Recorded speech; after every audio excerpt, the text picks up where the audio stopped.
All right, now time for another edition of 6 Points. Joining me from ESPN, it's Field Yates. Field, what's up?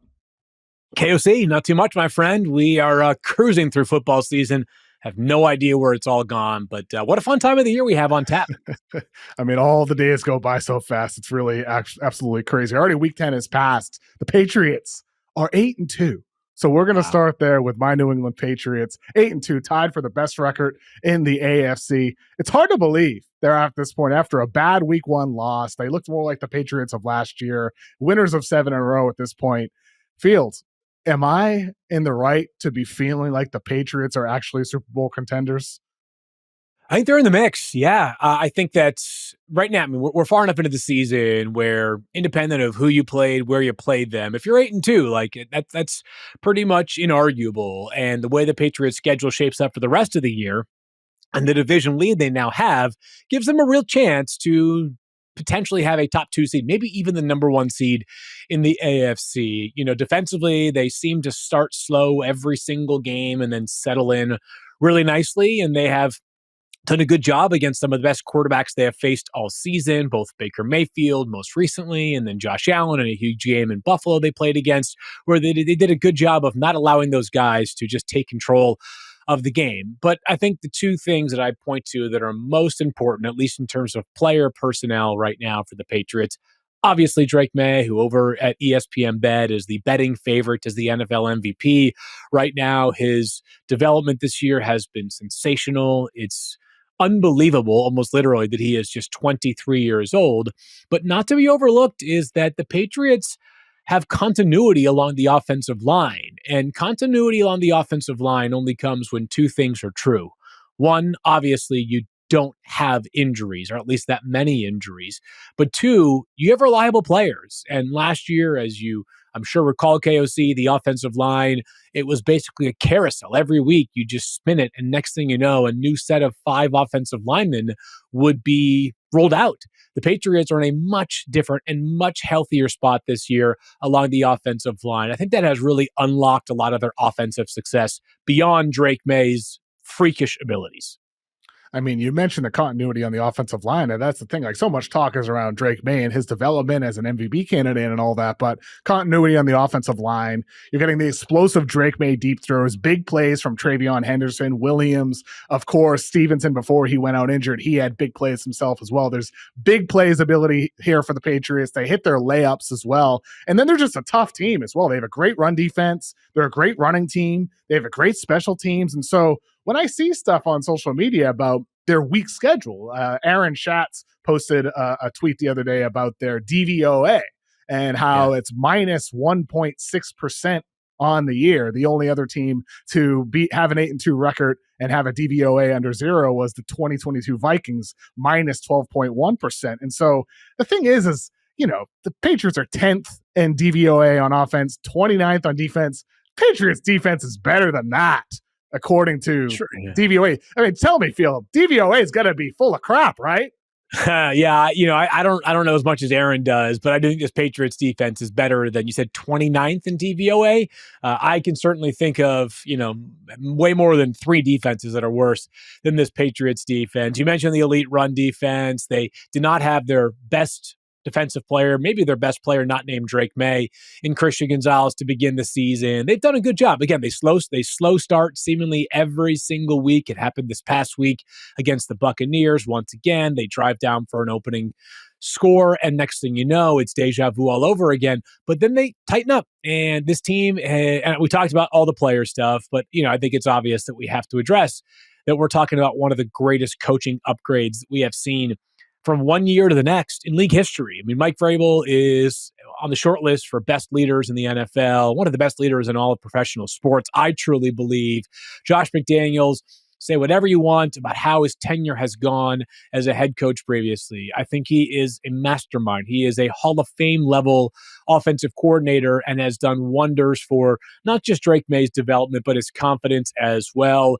Yes, the Patriots have Stephon Diggs, who's playing better of late, but they're also getting some contributions from young players and guys that we weren't really thinking about coming into this season, right? Pop Douglas has been much more effective this year for New England than he was in his first two seasons. Kayshon Boutte, who when he's healthy is they're only every down wide receiver who plays like 90+% of the snaps, and a guy that came out of LSU, did not run some 4.35 40, but between his timing instincts and ball skills and Drake May's exceptional deep ball accuracy has become one of the NFL's most effective deep ball receivers. So a ton of credit to the coaching staff for the Patriots. This team is fun to watch every single week, and they're not going anywhere because the quarterback is 23 years old. And while they did add a couple of veterans this offseason that are a little bit older, Morgan Moses along the offensive line and Harold Landry, close to, I think he's 28 now on the defensive side of the ball. There are lots of reasons to believe that this team is maybe different than a team like Washington, who's kind of been undone by injuries this year. But Washington was also an older roster in a hurry, as opposed to where New England, I think, just a younger team that has a chance to make this something that could stick for a while. I mean, you mentioned how there's guys who we haven't been thinking about that have performed great for the Patriots. One of the guys that we thought a lot about entering the season from a fantasy standpoint was TreVeyon Henderson. And he was an afterthought, really, until Stevenson went down. And now he's ripping off 2 long touchdowns, looks like an absolute superstar. Do you think TreVeyon Henderson is going to keep this role moving forward? I'd be surprised if he's starting running back for the Patriots once Ramondre Stevenson is back healthy, which could be as soon as Thursday night against the Jets. One of the areas in which Stevenson, I think the Patriots believe, is stronger than Henderson is just running between the tackles. The end of the first half sequence we saw from New England, I thought it was an incredible, just like game within the game moment. Mike Vrabel, the Patriots have the ball, I think 1:40 or so left. And they opt to, even though they've denied it, or at least Drake May denied it after the fact, they opt to basically eat 1st and goal from the 1 in exchange for 40 seconds being taken off the clock. Drake May received the snap and just kind of kneeled over. He says, Vita Vea was in his way, which is true. Vita Vea is a big boy, and he is a one-man wrecking crew. But the Patriots did not run the football effectively on the subsequent 2 opportunities, 1st and goal from the 1. That's an advantage that Stevenson has. But Henderson, no doubt, is the player who gives them so much more instant offense. And, in some ways, the difference between winning and losing last week was that instant offense, right? Those 2 big runs are plays that if they don't happen, that game might have been swung the other way. And I do think that at the very least, TreVeyon Henderson has bought himself a larger role when Ramondre Stevenson is on the field compared to where it was just prior to Ramondre's toe injury. There was a game he played 14 snaps. I think it's maybe this is not 50-50, but if you told me it was closer to like 55-45 or 60-40 in favor of Stevenson, that wouldn't surprise me. I mean, so in other words, both those guys are going to be playable for people down the stretch in their fantasy seasons. And maybe Henderson, they ride a hot hand. You're not so sure? Yeah. Yeah, I mean, Henderson, if you're playing 45% of the snaps, like you're going to have to get fortunate either in the big play department or the receiving department. The good news for Henderson is that he can do both of those things, right? That's the value in TreVeyon Henderson, is that 14 carries for 147 yards this past week, but was it 2 carries for 124 of those 47 yards. So he can definitely, or maybe it's 114. My math on the fly was a lot, however many it was. And on that second touchdown as well, like Tonga, did you see the block he had? He took down like 4 guys. He had a big first block, rolled over, knocked over like 4 to 5 guys. It looked like a bowling ball of knocking over. It was incredible. Amazing. Vrabel, of course, the player back in the day with the Patriots, caught touchdown passes. He's got to reward Tonga at some point with a touchdown opportunity. He'll get his at some point. That's something that Vrabel's he's just been so good at making sure his guys stay happy. So he's a star. He is really just an exceptional head coach. The Patriots have something very, very good to stay here right now. All right, so the Patriots are 8-2. They've beaten the Bills already this year. Number 2 of our 6 points here. Are you burying the Bills as Super Bowl contenders following their horrible loss to the Dolphins. Yeah. They've lost 3 of 5. They beat the Chiefs, but they lose to the Patriots, the Falcons, and the Dolphins, and the Bills face the Bucs on this Sunday. Are you burying the Bills in their Super Bowl hopes field? Not bearing them, but the Bills have some vulnerabilities. They have two very, very specific vulnerabilities. And the beauty of the NFL, or perhaps the curse of the NFL for some teams, is that it's any given Sunday come the playoffs, right? I mean, it's any given Sunday every week. But the playoffs, if you don't bring your best, doesn't matter if you're the best roster, the worst roster to get in, you can find a way. For Buffalo, it's very clear that this team cannot defend the run. 174 rushing yards to Devon Achane this past Sunday. They have been eaten alive by running backs throughout the year. We have seen Rico Dowdle run all over. Run sort of. That was, that's an error there. Rico Dowdle at that time and Chuba Hubbard were kind of splitting carries. We saw Derrick Henry all the way back in week 1. We saw Bijan have a big game against them when they played on Monday Night Football. This past week, we did see another big game for Devon Achane, who's a great player, by the way. But the Bills have real run defense struggles. And then on offense, I think that there is, and obviously, of course, KOC, many people know you for your outstanding basketball acumen. Sometimes you just need a guy who can get a bucket, right? You're down 2 late in the game, and it's not about the play. It's not about who's defending you. It's who can you hand the ball to and expect points. The Bills have a lack of a pass catcher who 3rd and 7, 3rd and gotta have it, red zone opportunity, whatever it might be. Josh Allen just says, I don't care what the coverage is. I don't care if this guy is playing hurt. I don't care if this guy's 100%. I don't care what's going on right now.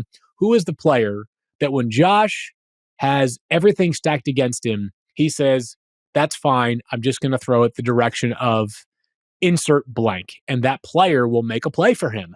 The Chiefs have that in Rashee Rice. Maybe we're seeing that right now with the Patriots and Stephon Diggs. Obviously, Puka Nacua for the Rams and Jackson Smith and Jigba for the Seahawks. I'm just thinking about the teams at the very top of the heap. Amon-Ra St. Brown for the Lions. They don't have that right now in Buffalo. And this past week, if you look at Josh Allen's time to throw, it was very high, which usually correlates with the quarterback who can have a big day. He threw for 306 yards, but drops, inability to get open against man coverage, those have been problems for that Bills offense for a lot of this season. I mean, you mentioned his time to throw. I saw that it's the highest it's been since 2018. So he's getting time in the pocket to throw it. But then you look at the receivers, aside from Coleman, Kincaid, those guys are not high performers. And there was a report, I think, from NFL Network that they had an offer for Waddle, of course, who they just lost to the Dolphins, and it was a 3rd-round pick in 2026 and a 1st-round pick in 2027. The Dolphins wanted the 2026. My question here is with the Bills, what are you waiting for? Like, why are you not giving up their 2026 1st-round pick to go get a great receiver in Waddle? Because it feels like he fits exactly the type of criteria that you're detailing that they missed. Why didn't they do that? Well, it's interesting because if I'm Buffalo or any team in the NFL right now, I'd rather give up a 2026 first than a 2027 first. This 2026 NFL draft class, we've got a long ways to go until April 23rd in Pittsburgh, Pennsylvania, but it is not shaping up to be a particularly strong class. There's always going to be guys that go high because you got to find players to go in the first 10 picks. So we'll talk a lot about those guys accordingly, but I think this definitely is a dynamic in play far more frequently in basketball, right? I mean, the difference between the Hawks winning the lottery a couple of years ago versus, this past year and the Mavericks winning the lottery is stark, right? This 2027 draft class on paper, long ways away, looks far better and deeper than the 2026 NFL draft class. It's a hard one for the Bills is they have a lot of really great players. They have a lot of guys that have now been extended because they deserve those contracts. They've pulled a lot of levers, though. At some point, the salary cap is a thing in the NFL. It's real. There's no exceeding it. So Buffalo has a very small margin for error. And some of those big moves that may look good on paper, there are some downside to them as well. So Buffalo has not as many tools at their disposal right now. And it could be the difference come January between them advancing to the Super Bowl and not. And to be clear, Buffalo is in that category of teams. Kansas City is obviously in this. I would argue that the Lions and the Rams the Eagles are definitely teams that fit into this category as well, where if at the end of this season you don't make the Super Bowl, it's a failure. It just is. Baltimore is in that category too. That's the standard that those teams, because of their prior success in the past few years, that is now how they measure a season's success or failure. I mean, it has to be the way to measure success and failure for the Bills. They have to get to the Super Bowl this year. They have to take that step forward. Moving on to the other 8-2 team. Well, the Broncos are 8-2 as well, but I'm not as quite as high on them as I am the Indianapolis Colts this year. They have Jonathan Taylor, who is undoubtedly so far the fantasy football MVP, and yet he's still third in MVP odds in reality behind Drake May, behind Matthew Stafford. Field, there's been 4 running backs so far since 2000 that have won MVP. Marshall Faulk, Sean Alexander, LaDainian Tomlinson, and Adrian Peterson.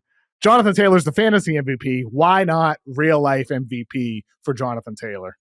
All right, so for those that are maybe listening right now, you guys have a great graphic up that shows those 4 running backs to win the MVP since the turn of the century, 2000. 2000, 2005, 2006, and 2012. So just once in the past 20 years have we seen a running back win MVP, that being Adrian Peterson in 2012. And that's been, that was 13 years ago. So long time ago.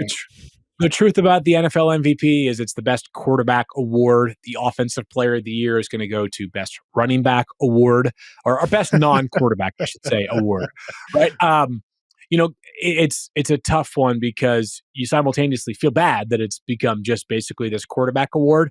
On the other hand, it's like, it kind of makes sense, right? I mean, take away, look at what this Colts team was last year. And this team made some big moves this offseason for sure. And they've made a huge one recently this season in Sauce Gardner. But the most notable change to the roster from last year to this year is clearly Daniel Jones and his presence. They signed Ken Bynum in free agency. They made a few other moves as well to help beef up this team.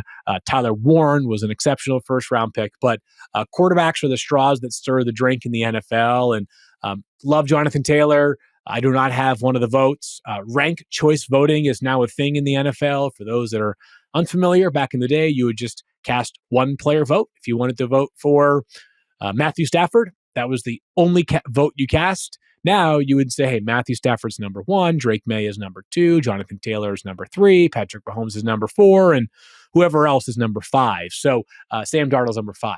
This year might be a little bit revealing because I think there's a chance that Jonathan Taylor, if this keeps up, is at least in the top 3. But I would still be surprised if a running back took over a quarterback just because of the nature of the award. I would as well. I mean, ultimately, the quarterback is the most valuable position in the NFL. So it makes sense why they thus would be the MVP. And besides, Drake May is the MVP anyway. We all know that, right, Field? We all know. We all know. He is, as I said, the betting favorite over at ESPN Bet now. So he keeps us up. And, MVPs are not, I think him and Matthew Stafford are both very compelling narratives. The Rams have a very intriguing schedule going forward, including 2 matchups with the Seahawks. But a 23-year-old, if the Patriots are 14-3 or something like that, or 13-4 at the end of the year, that's going to be a pretty juicy storyline as the NFL is, that's just been blessed with this embarrassment of amazing quarterbacks that can be the face or faces of the NFL. If you get to MVP in your second season in the league, then I don't care. I know Drake May would never admit as much, but you become part of the face of the NFL if that's how much success you experience in your second season. I mean, undoubtedly. He's so awestruck, isn't he? Oh, yeah. Oh, he is. It's amazing. Exactly. I'm incredibly impressed by the young man that Drake May is. The humility and modesty that he shows is, obviously the play is incredibly encouraging, but I think the person is just as encouraging for Patriots fans going forward. I agree. He could easily get a big head with all of this. And yet, at every single opportunity he has to have a big head, it doesn't show up at all. Totally. But just on the field with the level of confidence in which he's playing with. And that's where things are so exciting as a Patriots fan, on and off the field. Number 4 here, let's stick with running backs. Should Bijan Robinson managers be worried with this recent dip he's experienced?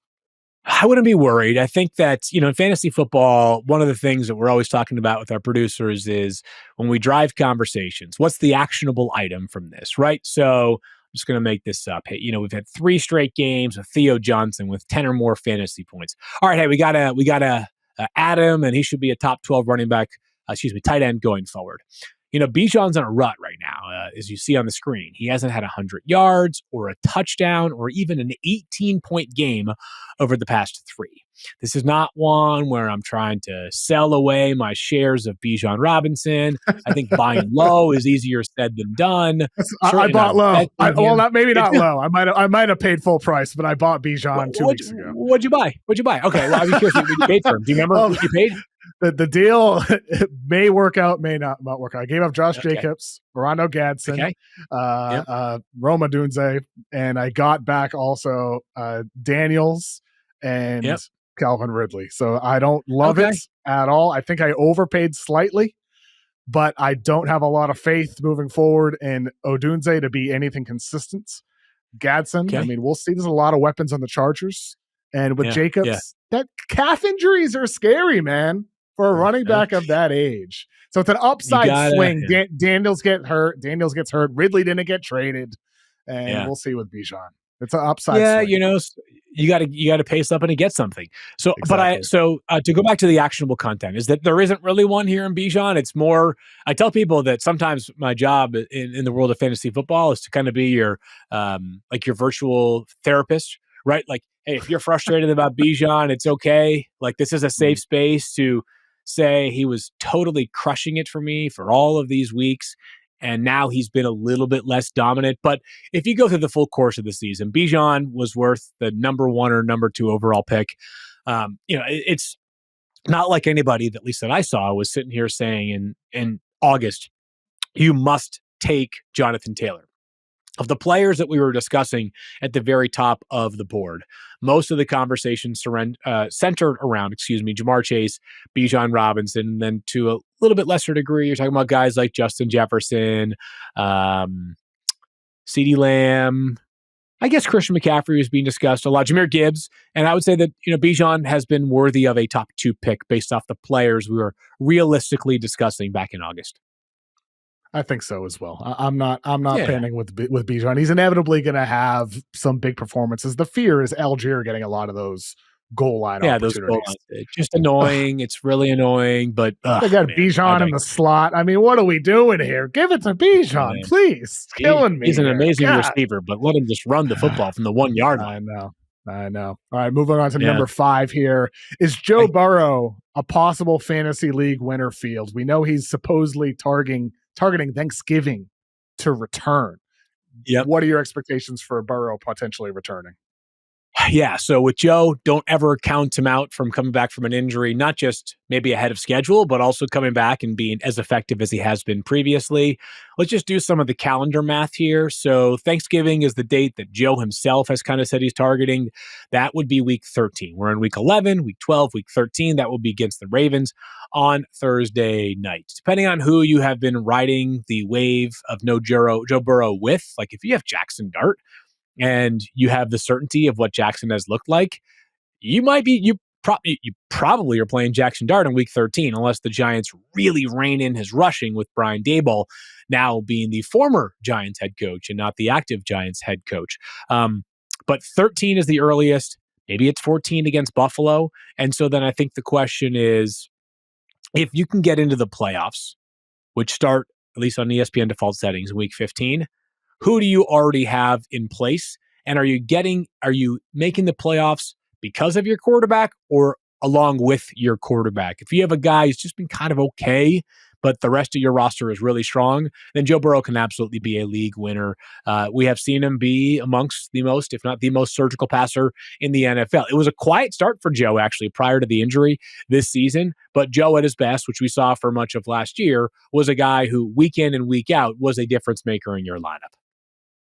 Yeah, I mean, I picked him up off of free agency before the week wrapped up, just to, figure things out. I wanted it. There's a couple QB needy teams in my league. I'm seeing what kind of leverage I can get here. Moving on to number 6, Alec Pierce, the guy I've had in my lineup for the last couple of weeks. I feel like I was a little bit ahead on Pierce. This week looks like a top waiver pickup. Do you think Alex Pierce, as waivers are starting to thin out towards the second half, end of the year here, is Alex Pierce going to be the best wide receiver pickup remaining for the remainder of the season? There's a chance for sure. And so let's just talk about a couple of the ways in which waivers are getting thinner, but also rosters are becoming more flexible. If you're rostering two quarterbacks and one of them is Josh Allen or some of these guys, Patrick Mahomes, like Patrick Mahomes is your starting quarterback. If you have a decent but not dominant backup QB, like, come on. Like, I would not be, I don't want to be, I do not want to be dropping, I'm sorry, I don't want to be rostering two quarterbacks, one of which is like okay. If you have Patrick Mahomes and you got Jackson Dart, then I definitely would not. I would definitely keep Jackson Dart and try to trade him. But quarterback backups can be dropped, defensive or kicker backups or tight ends. Like if you held Brandon Aubrey this week, right, because he was on bye and he's so good, and you grabbed a second kicker, obviously say goodbye to them. So you can be a little bit more flexible with your waiver wire pickups, but a lot of the guys being added to the waiver wire right now or being considered on the waiver wire right now are injury dependent. Pierce is not that. The Colts have been throwing the ball more and perhaps playing from behind more in recent weeks, but second round pick with serious juice down the field, leads the NFL in yards per reception. There's something real here. Maybe not a 10-team league starter, but definitely on the radar in 12-team or larger. For sure. I mean, last 4 weeks, averaging 14.9 PPR points per game. That's a wide receiver 21 over that stretch. So he's performing at a high level thus far, ever since he came back from injury. And ultimately, I think you're spot on when it comes to those roster spots. If you have a great quarterback, one of the reasons why I did trade Gadsden was because I have Trey McBride. I figured, you know what, I don't really want to have that second tight end where I have to use him in that flex slot. So, we'll see what happens with his injury. Hopefully he's able to come back healthy for the Chargers, but I think that's spot on if you do have a team as Field described. Let's go for two here of our 6 points here, Field, with two more questions for you. Number 7, would you roll with Mac Jones or start Brock Purdy if Kyle Shanahan calls you up asking for advice on what to do moving forward? Well, I think Brock has a higher upside as a player. I think it's very clear right now that the 49ers are going to take as long as they need to get Brock Purdy back. And what I mean by that is the risk in bringing Brock back is when he's not quite 100% with this toe, is that it can go from, I'm just going to make these numbers up. I don't know that. I don't know these, but let's say he's at 80% right now. There's a risk in bringing him back at 80%, which is definitely good enough to get on the field, but one false step, one big hit, and he goes from 80 to 50 once again, and the clock restarts. Whereas Mac Jones is playing well enough right now, and their schedule is favorable enough that you could just keep rolling out Mac and potentially go through your bye in week 14, maybe even all the way to the playoffs or close to it, and play Mac Jones. So there's an affinity for Mac that I don't think it's any mystery Kyle Shanahan has had since before Mac Jones was even drafted back in 2021. Just listen to the players talk about Mac Jones right now. And it's clear they understand what he is doing. This past week against the 49ers, they have a costly late pick, but this is a guy who has played some dynamite football for them, been accurate, been playing within their system. He has been pretty impressive and a player that is a good reminder that sometimes quarterback infrastructure can be almost as impactful as quarterback talent itself. Yeah, absolutely. I mean, if they had drafted Jones instead of Lance, who knows how his career would have unfolded, right? I mean, who knows? I mean, also with the 49ers from a fantasy standpoint, Shanahan said Ricky Parasol is due back at practice this week. Do you think he's a sleeper fantasy trade target? Yeah, it's hard with these knee, it's PCL and like that's knee instability issues. But yes, I mean, he was awesome prior to going down and a first round pick just a year ago. The question I have is just, is this going to be a situation where he does return to the lineup and he can't make the knee injury worse, but he's also just a shell of his former self? We've seen that time and again from players where they come back and it's gutty and it's admirable, but they also just don't have it, whether it's structurally, stamina, whatever it might be, to bring it like they have been bringing it throughout the season, however long it was prior to when they first got hurt. All right, number 8. Let's say you're in your league, you miss out on all the waivers this week. Week 11 waivers, you whiff, and you're looking at the free agent market right now, and you're thinking about who can I get ahead of? Who can I pick up before waivers next week? Who do you think is the sleeper free agent waiver target this week ahead of week 11 that could be at the top of the list a week from now? Yeah, so there's two things that do come to mind for me, or two names that come to mind. And sleepers are hard to find in the fantasy world today because there's so much coverage of it. Um, this is a hat tip to my buddy Mike Clay, my colleague at ESPN, does an amazing job, who notes that there's just one quarterback to finish in the top 12 in each of the past 4 weeks. And that quarterback is Jacoby Brissett. Not who we probably would have imagined going into week 11. But Brissett has been really good for fantasy. He has definitely helped improve the value of Cardinals pass catchers. Marvin Harrison Jr. had a touchdown and Trey McBride, baby. Let's go. Yeah, Trey McBride's been amazing. Yeah, McBride has become. See you later, Kyler Murray. Don't come back. Trey McBride. Yeah, I don't think that's happening this year. So you're good there. And I don't think he's ever coming back to Arizona. But Trey McBride's just been a monster. And Marvin Harrison Jr., still some questions with the efficiency, but he's definitely been better with Jacoby Brissett. So Brissett's a name that I have on my radar. And then one more is Luther Burden for the Bears, a name that everybody probably knows because he was a very touted prospect coming out of Missouri this past year. He goes in the second round to Chicago. The Bears, and I don't think we've heard anything since you and I got on the show a little while ago, and we'll probably learn more tomorrow because I don't think Ben Johnson is speaking today, the Bears head coach, but I think there's a chance that DJ Moore is going to miss a little bit of time here with the shoulder injury. On top of that, Olamide Zaccheaus, who's been the Bears' starting wide receiver at slot, I think is on the precipice of losing snaps to Luther Burden III, who every time he touches the football, it looks great. Incredibly explosive athlete. He is one of those players that you just want to get the ball in his hands. And Ben Johnson has already acknowledged this week that maybe he's one of those guys that they need to find ways to get on the field even more. So this Bears offense has been a bit up and down, but Caleb Williams had a gigantic confidence building win this past Sunday. So if they can keep things rolling offensively based off what they did last Sunday in the fourth quarter against the Giants, you might have something there in Luther Burden. Well, we're recording this on Tuesday, which is why you mentioned Ben Johnson hasn't spoken. Most people who listen to this or watch this will hear it on Thursday on my podcast feed. So before my league mates hear it, I'm going to get ahead on Luther Burden, especially this week. I'm screwed. Cool. Garrett Wilson injured again. Alec Pierce on a bye. I'm a little thin this week at receiver. So Luther Burden, replace the club for me. There you go. There you go. This is a lot of fun, man. It was an honor to have you on my podcast. I appreciate you so much for joining the show today, man. But two Massachusetts boys. Would you grow up in Mass? Lincoln. Those is where I was born. Yeah. Lincoln, so okay, I see. Yeah. Brockton, Mass here. Brockton's probably 40 minutes away from Lincoln, somewhere in that regard. Something like that. Yeah, exactly. Yeah. The good old days, man. But it's always good to catch up with you. And thanks for having me on the show. Yeah. Thank you so much, Field.